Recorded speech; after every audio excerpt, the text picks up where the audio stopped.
non pen kai kita nang cipi det po nang cipi det po ni kidoan bang si Jisu nang cipi det po la ahut ni ning ci oi ti la nang pani ka cipi non ke o Kris nang ning riji ci ni pi pleng non ti nang cipi det po nang cipi det po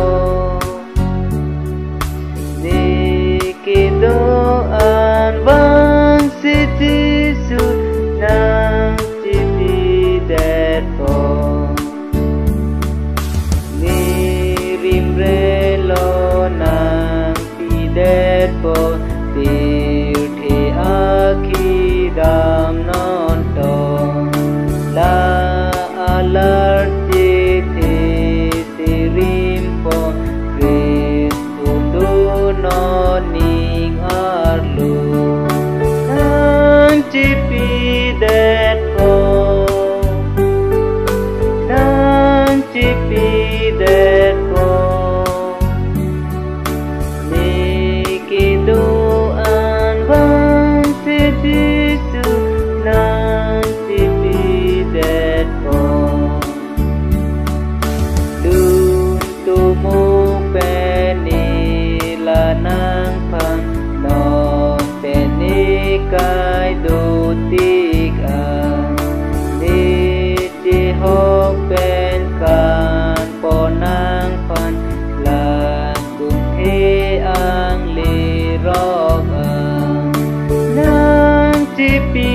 det po nang cipi det po kidoan bang si Jisu nang cipi det po uning arong ni kapireng kareng mi plang po nining umi parnika cipi teng ni plang po ala